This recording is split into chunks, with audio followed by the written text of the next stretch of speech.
Assalamualaikum warahmatullahi wabarakatuh. Kenalkan, kami dari kelompok 1 akan menjelaskan materi mengenai target acquisition and information gathering.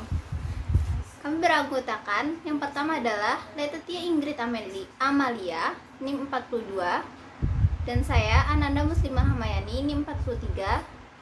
Lalu ada Alif Tia Fitri Afifah NIM 71, ada Indah Dewi Anggraini NIM 84, dan Canggih Suryaning Tias NIM 85.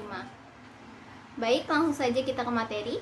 Yang pertama adalah pengertian dari target acquisition and information gathering. Target acquisition dan information gathering adalah proses mengidentifikasi dan mengkarakteristikkan target penyerangan menggunakan informasi yang bersifat publik. Jadi, ini adalah mengidentifikasi target penyerangan dengan menggunakan informasi yang bersifat publik seperti nama, email, IP, dan sistem operasi.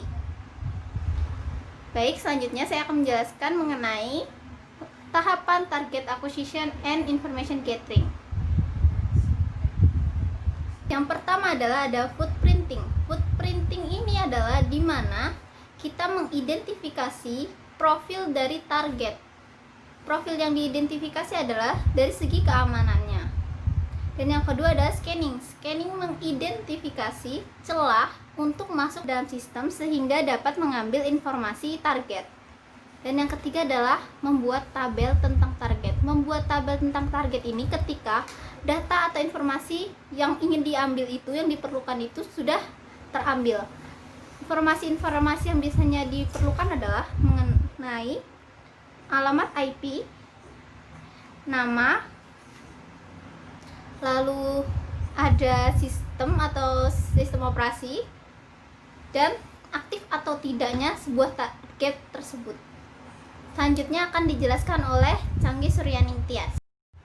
Di sini saya akan menjelaskan bagaimana penggunaan domain name system, di mana domain name system ini masih termasuk dalam tahapan pertama, yaitu pada footprinting. Yang menjadi target dalam domain name system ini berupa nama server, alamat, nomor IP, dan juga MX record. Sebagian besar dari data-data target ini tersedia untuk publik atau sama dengan alamat dari sebuah perusahaan. Penggunaan dari DNS ini terdiri 4 macam.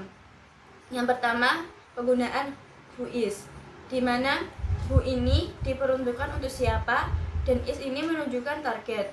Jadi, whois ini merupakan suatu proses permintaan data ke database domain perihal detail suatu domain. Minimal hasil whois ini akan menampilkan informasi seperti kapan domain itu didatarkan, kapan expired, siapa pemilik domain, siapa administrator domain, nama server yang digunakan, IP server yang digunakan dalam menghostkan domain tersebut. Untuk penggunaan whois ini dapat menggunakan pada web server, yaitu bisa diakses melalui www.sampet.org. Penggunaan yang kedua itu bisa menggunakan DIG atau bisa disebut dengan Domain Information Proper. DIG ini merupakan alat baris perintah yang powerful untuk meminta informasi tentang DNS name server.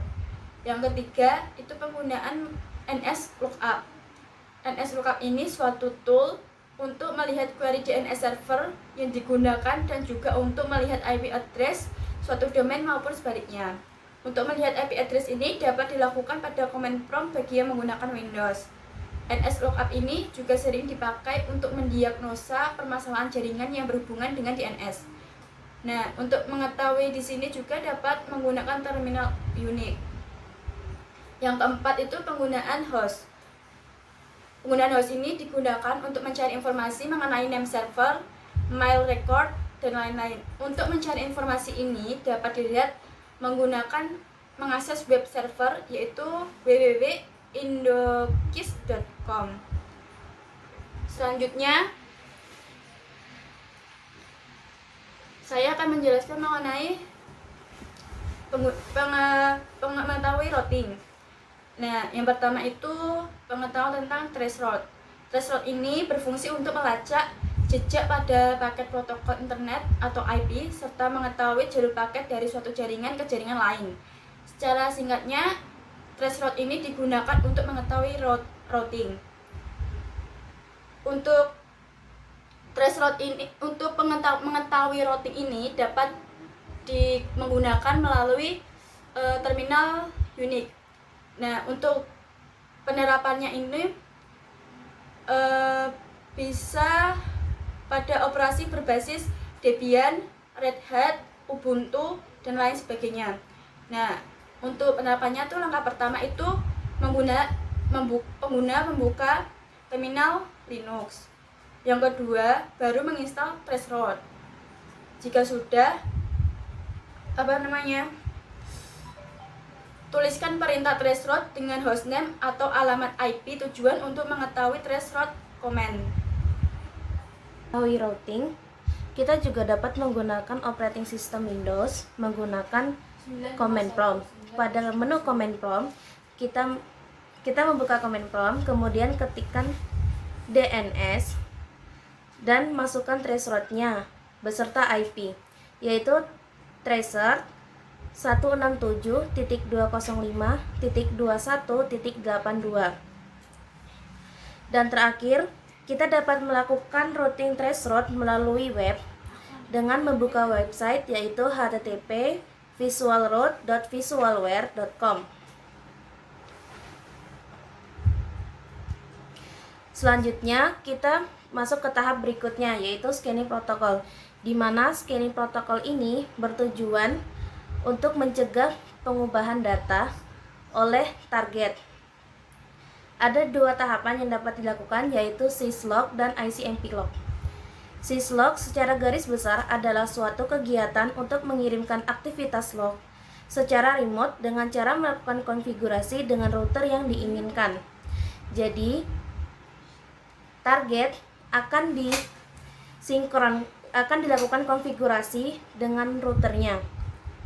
Kemudian ICMP log adalah salah satu bagian dari paket IP log yang juga merupakan program pemantauan yang berfungsi untuk memantau paket IP, ICMP, dan UDMP. Sedangkan untuk ICMP log sendiri tidak menggunakan SNMP dalam pengoperasiannya. Ada 3. Saat pertama, access control list. Kedua, mengubah routing table atau drop. Ketiga, mengubah role dari firewall. Untuk access control list itu sendiri metode untuk memfilter paket-paket yang keluar masuk jaringan melalui router. Nah, paket yang dapat difilter oleh ACL ini itu seperti source, IP, destination IP, dan port, TCP atau UDP. ACL sendiri dibagi menjadi dua, yaitu standard ACL dan extended ACL. Standard ACL itu menggunakan angka 1-99 dan extended ACL menggunakan angka 100-199. Router merupakan salah satu perangkat keras jaringan komputer yang banyak digunakan dalam jaringan komputer. Fungsi router sendiri itu untuk melakukan proses routing atau penghalaan. Apabila diibaratkan sebagai sebuah jalur transportasi di darat, maka router bertugas untuk melakukan penghalaan pada jalur mana saja yang akan dilewati oleh sebuah kendaraan. Kendaraan itu berarti data yang akan dikirim. Dalam aplikasinya terdapat sebuah istilah yaitu proses routing. Proses routing sendiri berarti merupakan sebuah proses yang dilakukan untuk melakukan penghalaan, yaitu sebuah protokol yang digunakan untuk mendapatkan rute dari satu jaringan ke jaringan yang lainnya. Ketika proses routing terjadi, maka seorang administrasi dapat memilih proses routing berdasarkan tabel routing yang sudah dibuat. Mikrotik. Terdapat sebuah fitur yang disebut dengan firewall. Sesuai arti dari nama tersebut, firewall sama dengan dinding api, atau biasanya diartikan sebuah tembok untuk menghalangi sesuatu, melindungi sesuatu. Nah, fitur ini biasanya banyak digunakan untuk melakukan filtering atau filter rule dan forwarding atau NAT, dan juga untuk mencari maupun pakai dari traffic data yang melewati router.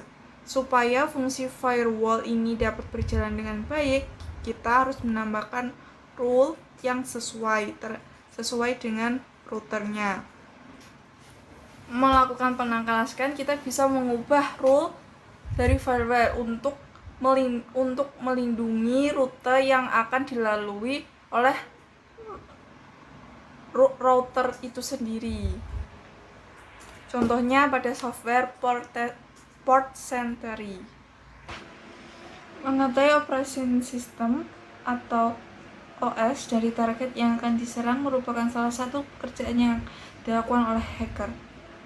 Setelah mengetahui OS yang dituju, dia dapat melihat database kelemahan yang dituju. Fingerprint dapat dilakukan dengan berbagai cara. Cara yang paling konvensional adalah melakukan telnet ke server yang dituju. Jika server tersebut kebetulan menyediakan server telnet, seringkali ada banner yang menunjukkan nama OS beserta versinya. Contohnya, trying dengan 191.168.1.4. Apabila sistem tersebut tidak menyediakan server telnet, akan tetapi menyediakan service FTP, maka informasi yang sering tersedia service FTP tersedia di port 21. Dengan melakukan telnet ke port tersebut dan memberikan perintah SYST, kita dapat mengetahui versi dari OS yang digunakan, seperti contohnya ing 207.200.74.26. Jika server tersebut tidak memiliki FTP, server akan tetapi menjalankan web server. Masih ada cara untuk mengetahui OS yang digunakan adalah dengan Debian GNU. Cara fingerprint yang lebih canggih adalah dengan menganalisa respons sistem terhadap permintaan atau request tertentu. Misalnya dengan menganalisa normal urut paket TCP yang dikeluarkan oleh server tersebut dapat dipersempit ruang jenis dari OS yang digunakan. Nah, di sini ada beberapa tools untuk melakukan deteksi OS ini. Ada QSO, NMAP, ICMP, dan X. Nah, NAP dan QSO itu biasanya terdapat di Windows 95 dengan Unix pagar QSO 192.168.1.1. ICMP. ICMP merupakan sebelumnya perlindungan terhadap pintu masuk sidik jari atau fingerprint untuk menyerang dicapai dengan membatasi jenis dan jumlah lalu lintas yang direspon oleh sistem pertahanan. Contohnya, termasuk memblokir penutup alamat dan stempel waktu dari lalu lintas pesan kontrol ICMP keluar dan memblokir balasan gema ICMP. Alat keamanan dapat memperingatkan potensi sidik jari. Alat ini dapat mencocokkan mesin lain yang memiliki konfigurasi sidik jari dengan mendeteksi sidik jarinya. Selanjutnya, berikut adalah tabel target. Tabel target yang ditunjukkan merupakan suatu contoh. Jadi seperti nama bank, www.bank.com, nomor IP-nya 10.10, bla bla bla bla. Terus live, yes. OS-nya itu adalah Windows, NTSP6, service-nya itu HTTP. Terus ada lagi XYZ, nomor IP-nya 10.10.10.1, dan target itu adalah live, yes. OS-nya Windows tahun 2000, SP3, servisnya adalah NetBIOS, FTP, HTTP atau IIS. Yang ketiga ada nama mail.bank.com. Kita nomor IP dan live OS-nya di situ kosong, namun terdapat servisnya yaitu SMTP. Sekian dari presentasi kami. Apabila ada kekurangan dan salah kata, kami mohon maaf. Wabillahi taufik wal hidayah. Wassalamualaikum warahmatullahi wabarakatuh.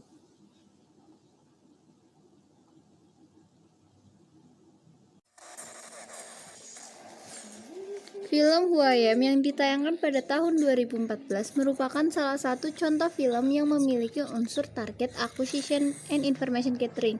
Film ini menceritakan tentang seorang jenius komputer berkebangsaan Jerman yang masih tergolong muda bernama Benjamin. Ia diajak oleh seseorang untuk bergabung ke dalam sebuah grup peretas yang ingin diperhatikan dunia. Ia kemudian meretas beberapa sistem yang kemudian menimbulkan masalah pada dirinya dan akhirnya harus berhadapan dengan hukum.